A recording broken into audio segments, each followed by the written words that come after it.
Rising India news 24। नमस्कार। आज की बात में हमारे साथ हैं एडवोकेट अशोक अग्रवाल जी।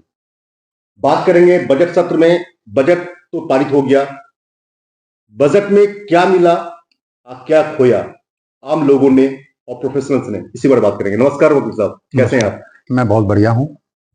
आप टैक्सेशन में काम कर रहे हैं और आज के समय में अभी तो बजट सत्र पास हुआ है, क्या मिला लोगों को? मैं आपको करेक्ट कर दूं कि 1 फरवरी को वित्त मंत्री महोदया ने बजट पेश किया है, अभी पास नहीं हुआ है। पेश किया है। ये बजट वित्त वर्ष 2025-26 के लिए है, जो 1 अप्रैल से 31 मार्च 26 तक के लिए होगा जी। जब बजट पास होगा उसके बाद ये लागू होगा जी। ठीक है। अब यही एक प्रक्रिया है। राष्ट्रपति की एसेंट होने के बाद ये पास हो माना जाए, वो एसेंट हो के बाद ये लागू होगा जी। कुछ प्रोविजंस के 1 अप्रैल से लागू हो जाते हैं, कुछ प्रोविजंस जो बजट में डेट्स दी हुई होती हैं उसके नोटिफिकेशन होते हैं, उसके हिसाब से लागू होते हैं। ये सतत प्रक्रिया है। पिछले 40 सालों से जैसा मैंने समझा है, पढ़ा है, देखा है, वो यही प्रक्रिया है जी। जहां तक इस साल के बजट की बात है, बजट एक्सलेंट अगर नहीं है तो बहुत अच्छा जरूर है। अच्छा, बहुत अच्छा है। बहुत अच्छा है, क्योंकि अब की बार जितने प्रोफेशनल्स थे वो सब एक्सपेक्ट कर रहे थे कि मिनिमम थ्रेशोल्ड लिमिट जो अभी 5 लाख थी, या ये कहें कि 31 मार्च 2025 तक के लिए जो रिटर्नें जाएंगी उसमें 5 लाख की थ्रेशोल्ड लिमिट थी। ठीक है। उसको 10 लाख तक एक्सपेक्ट कर रहे थे। ठीक है। वित्त मंत्री महोदया ने स्ट्रेट फॉरवर्ड उसको 12 लाख तक कर दिया। It is a very good step. Never in the history of any country in the world the threshold limit has been increase so far जी। बहुत बढ़िया। और अब 2 रिजीम पे काम हो रहा है इस समय, एक ओल्ड रिजीम, एक न्यू रिजीम। ये ओल्ड रिजीम और न्यू रिजीम क्या है? हाँ, ओल्ड रिजीम ये है कि जो पहले छूट 80C के अंतर्गत मिलती थी, समय समय पर वित्त मंत्रालय ने उसको बढ़ाई बजट के थ्रू। अब लास्ट में जो अभी तक चल रही है वो 1.5 लाख रुपए की छूट है। होम लोन की छूट 2 लाख रुपए, इंटरेस्ट की छूट 2 लाख रुपए तक है, और कुछ और छूटें मिला के करीब 4-4.5 लाख रुपए तक की छूट एक इंडिविजुअल को उपलब्ध है। That is the old regime. New regime 2 साल पहले गवर्नमेंट इंट्रोड्यूस करी थी, उसमें उन्होंने छूटें खत्म कर दी जी। हाँ, 2 लाख स्ट्रेट फॉरवर्ड। उन्होंने कहा कि जो स्लैब्स हैं वो उन्होंने बढ़ा दिए। जैसे पुरानी रिजीम में जो स्लैब था वो 10 लाख रुपए के ऊपर 30% टैक्स का स्लैब है। पिछले साल जब इन्होंने नई रिजीम लॉन्च करी तो उसमें 30% का जो स्लैब था वो 15 लाख के ऊपर करा जी। 15 लाख तक डिफरेंट स्लैब थे। अगर आप कहेंगे तो मैं आपके उसके लिए बता दूंगा। इस साल उस स्लैब को इन्होंने बढ़ा के 30% का जो स्लैब वो 24 लाख रुपए से ऊपर रहेगा। अच्छा। नेक्स्ट फाइनेंशियल ईयर के लिए जी। तो ये एक बहुत बड़ा चेंज है इंडिविजुअल, और जिसको हम हिंदुस्तान में मिडिल क्लास कहते हैं, जिनकी इनकम एस्केलेशन के बाद, मुद्रास्फीति के बाद अब 20 लाख 30 लाख रुपए के आसपास रहती है, उनके लिए बहुत बड़ा फायदा है कि अब 24 लाख रुपए की तक की इनकम अगर होगी आपकी, उससे ज्यादा, तो 30% टैक्स लगेगा। मीनिंग देयर बाई इफेक्टिवली अगर हम इसको देखेंगे तो आपको 24 लाख रुपए तक एवरेज 10 से 12% टैक्स लगेगा। एवरेज अगर देखा जाए, जैसे अगर हम एक फिगर पकड़ लें कि 20 लाख रुपए पे न्यू रिजीम में पिछले साल जो टैक्स लगता था वो करीब 2,50,000 रुपए लगता था। अच्छा, पिछले साल अगर देखें तो 2,50,000 लग रहा था जी। और अब जो लगेगा वो 2,10,000 रुपए लगेगा। 40,000 का, यहाँ 40,000 रुपए का नेट स्ट्रेट फॉरवर्ड 20 लाख रुपए तक में फायदा है। अगर वैसे देखें तो पिछली बार 12% की एवरेज आई टैक्स की, इस बार वो एवरेज 10% रह गई। 10% हो गए। हाँ, 2% का ये हो गया। सरकार को तो नुकसान नहीं हुआ। सरकार बहुत सारे और उससे सोर्सेज से अपने नुकसान को पूरा करती है। सरकार कभी नुकसान नहीं करती। अच्छा जी। इसमें कोई इशू नहीं है। वित्त मंत्री ने कहा कि मैं इस सारे चीजों को करने से मेरा 1 से 1.5 लाख करोड़ रुपए का रेवेन्यू फॉरगो होगा, लेकिन जो रेवेन्यू फॉरगो होगा वो अदर मीन से पूरा होगा जी। जो गवर्नमेंट के रेवेन्यू, जैसे जीएसटी जब लगा था तो गवर्नमेंट का ये था कि 10 साल बाद हम 2 लाख करोड़ रुपए पर मंथ पे पहुंचेंगे, और अभी जनवरी का जो डाटा गवर्नमेंट ने रिलीज करा है उसमें 1,94,000 करोड़ रुपए का जीएसटी आया है। वाह। तो अभी 7 साल हो गए, अभी 7 साल हो गए। तो 7 साल में मोटा मोटी अगर हम बात करें तो जीएसटी का डाटा, जीएसटी की जो कलेक्शन है भारत सरकार की, वो ऑलमोस्ट जो उनकी 10 साल में होनी थी वो 7 साल में हम 7 साल हो गए। देश आगे बढ़ रहा है। देश आगे बढ़ रहा है, और देश को आगे बढ़ने के लिए टैक्सेस तो जरूरी है, बहुत जरूरी है, लेकिन टैक्सों का जो मैनेजमेंट है वो उससे ज्यादा जरूरी है। उसकी पारदर्शिता जरूरी है। जैसे इनकम टैक्स की ही अगर हम बात करें तो इनकम टैक्स में गवर्नमेंट 5 साल पहले फेसलेस स्कीम लेके आई। It's a very good scheme. ईमानदार सही जो टैक्स पेयर हैं उनके लिए फायदा है जी। आज मुझे पर्सनली बात करूं, मेरी 35 साल की प्रैक्टिस है, मैं पिछले 10 साल से इनकम टैक्स ऑफिस नहीं जाता। अच्छा, पिछले 10 साल से इनकम टैक्स ऑफिस नहीं गए? ये तो बहुत अच्छी बात आपने कही। कहने मतलब आप गवर्नमेंट को एक तरीके से मतलब अवार्ड दे रहे हैं। यस, उन्होंने ऐसी पॉलिसी, गवर्नमेंट ने 10 साल पहले मोदी जी की गवर्नमेंट नहीं थी, कांग्रेस की गवर्नमेंट, लेकिन उन्होंने भी जो पॉलिसीज बनाई उन्हीं को मोदी जी की गवर्नमेंट ने आगे बढ़ाया। मोर ओवर कुछ पॉलिसीज अपनी होती हैं हर गवर्नमेंट की, लेकिन जो फेसलेस स्कीम थी वो मनमोहन सिंह के टाइम की थी जी। उन्होंने उसको इम्प्लीमेंट किया, इन्होंने उसको आगे बढ़ाया। आज मैं बता रहा हूँ 10 साल 12 साल हो गए हम लोगों को इनकम टैक्स ऑफिस गए हुए जी। सारा काम ऑनलाइन है। Scrutiny faceless, commissioner appeal faceless. तो वहां अगर मान लीजिए हमारे डॉक्यूमेंट सही हैं, हमने सही डिक्लेयर करें इनकम, तो they have to pass the order without taking any money. कोई इशू ही नहीं है कुछ भी। भ्रष्टाचार पे पूरा इनकम टैक्स में एटलीस्ट कर्व है भ्रष्टाचार जी। कुछ स्टेट पे हो सकता है मैं उसको थोड़ा 19-20 तो समझ में आता है, 1-2% समझ में आता है, लेकिन पहले से बहुत ही खतरा कंट्रोल है, बहुत ज्यादा इनकम टैक्स में। वेरे जीएसटी में क्योंकि एक तो स्टेट पार्ट है, स्टेट का ही पार्ट है, सेंट्रल का ही पार्ट है, और सेंट्रल का पार्ट है जी। सेंट्रल जो है वो previously it was excise department. Excise department की वर्किंग शुरू से ही थोड़ा सा नॉन डिक्लेरेशन वाली रही। जीएसटी के बारे में बता रहे थे कि जीएसटी में स्टेट का भी पार्ट होता है और सेंटर का ही पार्ट होता है, तो दोनों सेंट्रल और स्टेट अथॉरिटीज में समन्वय की कमी है। इससे किसी भी बिजनेसमैन को 2 जगह अपने डाटा देने पड़ते हैं जी। जबकि इनिशियली जब जीएसटी का कॉन्सेप्ट था तो ये सिंगल जीएसटी थी। सिंगल जीएसटी थी, लेकिन स्टेट गवर्नमेंट और सेंट्रल गवर्नमेंट ने अपने वर्किंग से बचने के लिए वो सारा बोझ व्यापारी के ऊपर डाल दिया जी। That is not good. Plus GST excise duty पहले 12.5% होती थी मैन्युफैक्चरर के केस में जी। और ट्रेडिंग के केस में वैट होता था, दैट इज मोर और 4% और 5% इन जनरल गुड्स। 4% 5%। आज क्या होगा, ट्रेडर को भी 18% लग गया, बेस रेट 18 बेस रेट 18 अब 12.5 + 5 17.5 का 18 कर दिया गवर्नमेंट। कोई दिक्कत नहीं है, लेकिन 18% का मैनेजमेंट एक जगह होना चाहिए था, वेदर स्टेट और सेंटर दोनों का मिला के। अब उन्होंने क्या करा, 9% आपको स्टेट को देना, 9% आपको सेंट्रल को देना। सेंट्रल वाला अलग डाटा मांगता है, स्टेट वाला।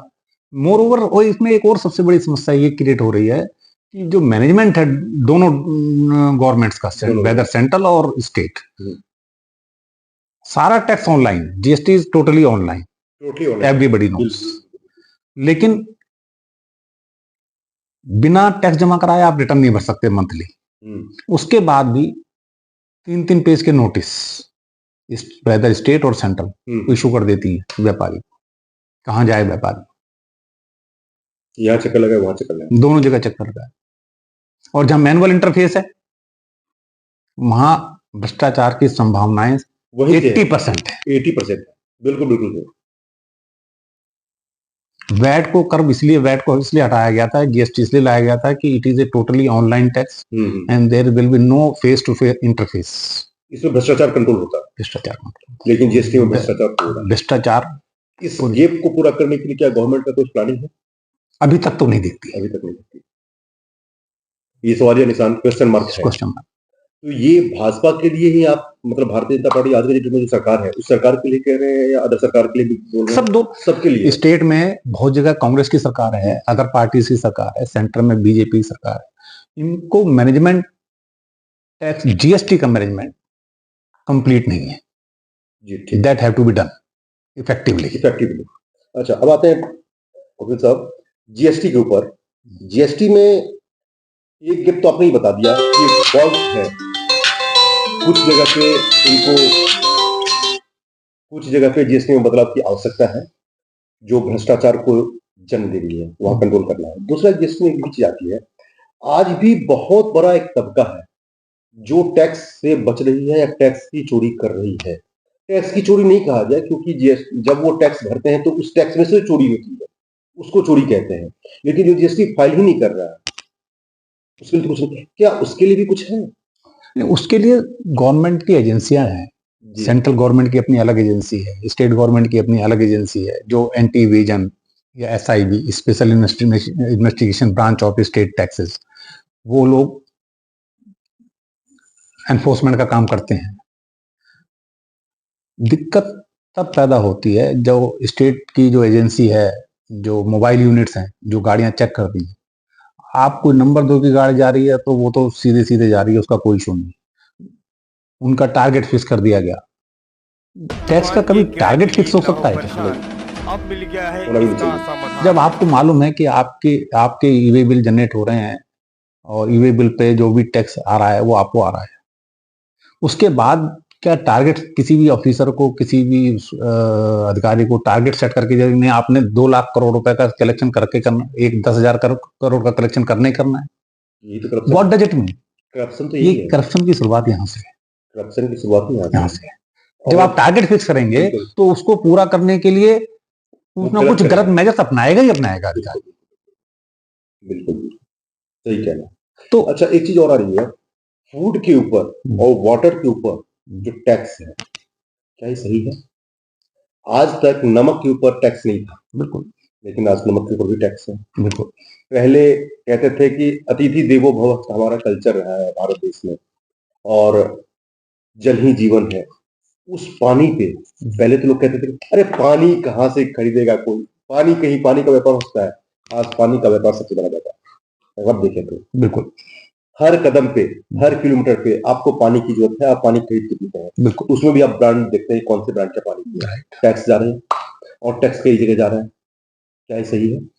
देखिए, जब आप ब्रांड पे जाएंगे, जब आप क्वालिटी प्रोडक्ट लेंगे, तो then you have to pay tax. I agree with you. क्या अगर आप पानी को बेचना, देखिए सब, पानी को बेचना ये बिजनेस है, it is not a service. जब पानी को आप किसी भी चीज, मिट्टी को बेचेंगे, तो then it will be become a business. जब बिजनेस के ऊपर टैक्स लगेगा, देना पड़ेगा। अगर आप किसी को जमीन फ्री में दे दें, डोनेशन के ऊपर कोई टैक्स नहीं है, गिफ्ट पे कोई टैक्स नहीं है। तो क्या पानी पे टैक्स लगाना भी जायज है? अगर ब्रांडेड है, अगर क्वालिटी आप कह रहे हैं कि मुझे तो साहब वो जो 100 रुपए लीटर वाला पानी आता है वही पीना है, फिर अगर उसके ऊपर 5% या 12% टैक्स है, तो फिर उससे क्या पीछे हटना? नमक का भी तो व्यापार होता है। नमक बिल्कुल होता है। नमक पहले हम लोग, आप भी, डली वाला नमक आता था, उस पर कोई टैक्स नहीं था, आज भी नहीं है।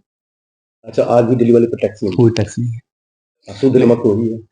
शुद्ध नमक वही। लेकिन अब आप कहेंगे साहब मैं तो फैक्ट्री मैन्युफैक्चर्ड और ये और वो इतना बड़े सेटअप से नमक लूंगा, तो that is a business. You are doing multi crore of business from नमक salt, you are liable to pay tax. Right, ठीक है। अब आते हैं नेक्स्ट, डिजिटल इंडिया कामयाब हुआ, नोटबंदी कामयाब हुई, जो कहते हैं कि नहीं हुआ वो एक अलग बात है, लेकिन एक्चुअली में हुआ है जी। और डिजिटल इंडिया का बेनिफिट हम सबको मिला, आपको मिला, हमें मिला, आम लोगों को भी मिला। लेकिन क्या डिजिटल इंडिया होने से जीएसटी को बेनिफिट मिला या जीएसटी में चोरी की संभावनाएं बढ़ी? डिजिटल इंडिया होने से देखिए, जीएसटी में जो लूप होल्स हैं वो ड्यू टू मैनेजमेंट है, not for policy. Not policy paralysis है वहां। अच्छा, पॉलिसी पैरालिसिस है। आप कर्व कर, जहां आप कर्व कर पा रहे हैं वहां कर्व कर रहे हैं। जो अभी जनवरी में गवर्नमेंट ने अपना डाटा रिलीज किया, जीएसटी कलेक्शन का 1,94,000 करोड़ रुपया आया है। It is 12% more than the previous years collections. तो ये क्यों हुआ? Loose fault of policy. कुछ जगह पॉलिसी पैरालिसिस है, कुछ जगह एनफोर्समेंट की दिक्कत है। एनफोर्समेंट वाले अधिकारी जाते हैं वहां, पैसे ले आते हैं, तो चोरी तो बढ़ेगी। बिल्कुल बिल्कुल बिल्कुल, चोरी भी बढ़ेगी। जो सही आदमी को आप पकड़ेंगे, उससे कहेंगे कि नहीं नहीं आप जमा करा दीजिए, आपका अपील में छूट जाएगा, मेरा तो टारगेट पूरा हो रहा है, तो ये तो आप चोरी को बढ़ावा ही देंगे। बिल्कुल बिल्कुल। आपने अधिकारियों को टारगेट, क्या टैक्स का कभी टारगेट सेट हो सकता है? नहीं, होना नहीं चाहिए, होना भी नहीं चाहिए। अगर आप टारगेट दे रहे हैं आप, तो फिर तो टैक्स छूट होनी चाहिए, टैक्स की बात ही नहीं होनी चाहिए। फिर जब आप अधिकारी कहता है कि मेरा तो साहब मतलब मुझे एक गलती की 2 बार सजा। हाँ, नहीं, मोबाइल में अधिकारी, आप किसी भी अधिकारी के पास चले जाए, पूरे यूपी में चले जाइए कहीं भी, वो कहता है जी मेरा तो पूरे महीने का जो है वो 50 करोड़ का टारगेट है मेरा, 100 करोड़ का टारगेट है मेरा, 10 करोड़ का टारगेट है। व्हाट डज मीन इस टारगेट? टैक्स का आपको, आप गाड़ी पकड़ रहे हैं, गाड़ी पकड़ेंगे, गाड़ी गलत है उसका टैक्स जमा कराएगी, गाड़ी सही है उसको छोड़िए। हो क्या रहा है? गलत गाड़ी जो है उसके पैसे अपनी जेब में डालते हैं, वो गाड़ी छूट जाती है। जिसके पास बिल, ई-वे बिल वगैरह सब होते हैं, उस गाड़ी को रोक के बोले सर मेरा टारगेट पूरा हो जाएगा, आप जमा करा दीजिए, और आप आगे अपील में जाके छुड़वा लीजिए। जीएसटी का लूप होल सबसे बड़ा यही है और भ्रष्टाचार के कारण। तो क्या इस कारण का निदान गवर्नमेंट नहीं करना चाहती या कर नहीं पा रही है? गवर्नमेंट कर तो रही है, ये नहीं कह सकते कि नहीं कर रही। काफी चीजें अब इन्होंने, जैसे रजिस्ट्रेशन में बायोमेट्रिक सिस्टम ला रहे हैं, जीएसटी रजिस्ट्रेशन में, कि अब जो भी नए रजिस्ट्रेशन गवर्नमेंट के होंगे जीएसटी के लिए पूरे हिंदुस्तान में, वो स्टेट गवर्नमेंट को शायद दे दें। अभी तक तो ऑनलाइन सिस्टम है कि भाई बाय डिफॉल्ट एक सेंट्रल में जाएगा, एक स्टेट में जाएगा जी। शायद स्टेट के पास, क्योंकि स्टेट में वैट जो है स्टेट का मैटर था, स्टेट के पास पूरा सिस्टम अवेलेबल है जी, रजिस्ट्रेशन का, पंजीकरण का, सबका है। तो अगर उनको 100% रजिस्ट्रेशन उनको दे दें स्टेट को, तो मोर इफेक्टिवली वो, हालांकि थोड़ा ऊपर थोड़ा सा उसको तो रहेगा, भ्रष्टाचार का मामला तो रहेगा, क्योंकि स्टेट में इसको आप कर बहुत ज्यादा कर्व नहीं कर सकते, तो लेकिन उनके पास सिस्टम अवेलेबल है जी, जो सेंटर के पास नहीं है। सेंटर के पास नहीं है, स्टेट के पास नहीं, सेंटर के पास, तो उसको उसका बेनिफिट उठा सकते हैं। वहां पे उनके पास बायोमेट्रिक की सुविधा भी पहले वैट में होती थी, अब इन्होंने आधार कार्ड से लिंक कर दिया है, आधार कार्ड को वेरीफाई कर लेते हैं, लेकिन उसके बाद भी बहुत सारे लोग अभी फॉल्ट है। तो जब डिफॉल्ट उसको अगर ऑनलाइन कर दें, अभी गवर्नमेंट ने अनाउंस किया है कि हम नेक्स्ट सेशन से may be from April onward biometric करेंगे। जो भी व्यापारी रजिस्ट्रेशन लेगा, ऑनलाइन एप्लीकेशन देगा, उसके बाद उसको वहां से कॉल आएगी, वो अपने सारे ओरिजिनल डॉक्यूमेंट जाके वहां पे दिखाएगा, उसकी उंगलियों की छाप लेके, ताकि इससे फर्जी जो रजिस्ट्रेशन है वो अगर आपने कर लिए तो आपका आप बहुत ज्यादा एनफोर्समेंट की जरूरत नहीं पड़ेगी, बहुत चोरी की संभावनाएं कम होंगी। अच्छा, एक बात और आती है कि जीएसटी में फर्जीवाड़ा की बातें जो अक्सर उठ रही है, जैसे आपने भी कहा, सही भी है कि कुछ लोगों ने तो जानबूझ के अपना एक ही नाम पे या अलग अलग आदमी के नाम पे फर्म खोल लिया, फिर फर्म में कारोबार किया और टैक्स नहीं दिया और चोरी कर लिया, या जैसे भी फर्जीवाड़ा किया। कुछ लोग ऐसे भी हैं जो नासमझ कह सकते हैं, उनको जानकारी का अभाव था, उन्होंने जीएसटी लिया, फॉर्म बनाया, अपना व्यापार किया, लेकिन जीएसटी जो जमा होनी चाहिए थी वो चाहे तो जमा ना कर पाया या किसी कारण से, तो वो लोग जो आदमी सही थे वो भी तो बेकार हुए, उनका भी तो नुकसान गया, उनका भी कारोबार बंद हुआ। क्या उनके लिए गवर्नमेंट की कुछ पॉलिसी है? नहीं, गवर्नमेंट की पॉलिसी की वजह से उन्होंने बंद नहीं किया जी। वो lack of funds, lack of policy, lack of management की वजह से भी बंद हो सकते हैं। जी, मेरा सवाल भी वहीं पे है। जैसे गवर्नमेंट ने अलग अलग स्कीम निकाल के नए फर्म को, लोगों को व्यापार के लिए प्रोत्साहित किया कि आप कौशल विकास के द्वारा इस तरीके से आप बैंक से लोन ले सकते हैं, तो लोन का मिसयूज तो हुआ। जिन लोगों तक वास्तव में पहुंचनी चाहिए उन लोगों को लोन भी नहीं मिला, या उन लोगों को कारोबार में बेनिफिट मिल नहीं, कुछ परसेंटेज तो मिला है, लेकिन मोस्टली जो एक तबका है उसको नहीं मिल पाया। इसमें बैंकों की अहम भूमिका है जी। बैंक उसी गवर्नमेंट की पॉलिसीज होने के बाद भी बैंक उसी को लोन देते हैं जिसको या तो कंसर्न बैंक मैनेजर जानता है, या उसका कोई जो मेजर कस्टमर है बैंक का ऑलरेडी, वो उसको रिकॉग्नाइज करे कि हाँ ये आपका तात्पर्य ये है कि कहीं नहीं कि करप्शन की बू है। करप्शन की वजह से है। तो क्या आने वाले समय में इस पे भी लगाम लग सकती है? हाँ, बिल्कुल लग सकती है। बिल्कुल लग सकती है, और लगना भी चाहिए। विश्व में भारत खास के इकोनॉमिक में कहां से कहां तक पहुंचा है? 2014 में जब मोदी जी आए थे तो 11वें पोजीशन पे था जी वर्ल्ड में हमारी इकोनॉमी। आज हम 5वीं इकोनॉमी पे है और तीसरी इकोनॉमी की तरफ बढ़ रहे हैं। तीसरी इकोनॉमी की तरफ बढ़ रहे हैं, लेकिन देश के ऊपर कर्ज, देश का कर्ज भी तो बढ़ रहा है। ये रेगुलर प्रोसेस है जी। जब आपकी इकोनॉमी बढ़ेगी, आपकी बार जैसे 50 लाख 52 लाख करोड़ का बजट आया, 12 लाख करोड़ पे शॉर्ट है, तो कहां से पूरा करेंगे? ये तो फ्यूचर पर देखिए, पिछले 4 साल से 3 साल से आप ये मान लें कि जो भारत सरकार के बजट आ रहे हैं वो इंफ्रास्ट्रक्चर ओरिएंटेड है जी। मोस्टली पैसा इंफ्रास्ट्रक्चर में इन्वेस्ट हो रहा है। इंफ्रास्ट्रक्चर से डायरेक्ट रिटर्न नहीं होता, कुछ भी लॉन्ग टाइम में होता है। तो आने वाले समय में सुदृढ़ हो सकता है। 2047 तक विकसित भारत बनाना है, बन जाएगा अगर यही पेस चली, इसी माइंडसेट के लोग रहे तो बन जाएगा। आपको लगता है? मुझे लगता है इकोनॉमिक ग्रोथ जो जिस हिसाब से चल रही उस हिसाब से अगर इसमें कुछ बदलाव आया या गवर्नमेंट में कुछ बदलाव आई तो शायद इसका खामियाजा भुगतना पड़ जाएगा। भाई देखिए, इकोनॉमिक्स का एक रूल है कि जो आज हम बात कह रहे हैं सब बातें समान रहने पर ही ये लागू हो। जी, एग्जैक्टली। अगर कुछ भी फैक्टर, कोई भी एक फैक्टर चेंज हुआ, सरकार चेंज हो गई, तो बदल जाएगा। आज फाइनेंस मिनिस्टर का जो व्यू है, कल को फाइनेंस मिनिस्टर चेंज हो जाए, उसका जो आएगा उसका व्यू होगा, बदल जाएगा। May be it may be changed, may not be changed, but it may be changed. तो इकोनॉमिक का जो बेसिक फंडा है कि बहुत सारे जो इकोनॉमिस्ट बहुत पुराने हुए, जिनको पढ़ पढ़ के हम लोगों ने इकोनॉमिक्स पढ़ी है, उसमें भी कहा है कि हम जो ये बात कह रहे हैं, ये जो फार्मूले हैं या जो ये रेशियोज हैं, ये तब लागू होंगे जब सब बातें समान रहेंगी। जब सब बातें समान रहेंगे तो 2047 में विकसित भारत बन जाएगा। हम देखने के लिए हो सकता ना हो, हम रहे ना रहे, भारत विकसित होगा। चलिए ठीक है, बहुत बढ़िया, अच्छी बातें हुई आपसे। आखिरी में, लास्ट में, आप देश को क्या संदेश देना चाहते हैं? संदेश साफ, ईमानदारी से काम करेंगे तो हम भी बढ़ेंगे, देश भी बढ़ेगा। ईमानदारी से काम करेंगे, आप भी बढ़ेंगे, देश भी बढ़ेगा, हम भी बढ़ेंगे। बेईमानी से नहीं चलेगा। सरकार को क्या कहना चाहिए? सरकार के लिए क्या, मतलब सरकार का जो काम है, इस काम पे कितना आप प्रोत्साहित करेंगे या करेंगे? तो वो इस सरकार को 10 में से 8 नंबर तो मिलने चाहिए। 10 में से 8 नंबर मिलने चाहिए, देने की हकदार है, और सरकार हकदार है। बहुत ही अच्छा लगा राइजिंग में आपका आने के लिए बहुत धन्यवाद आपका राजेश।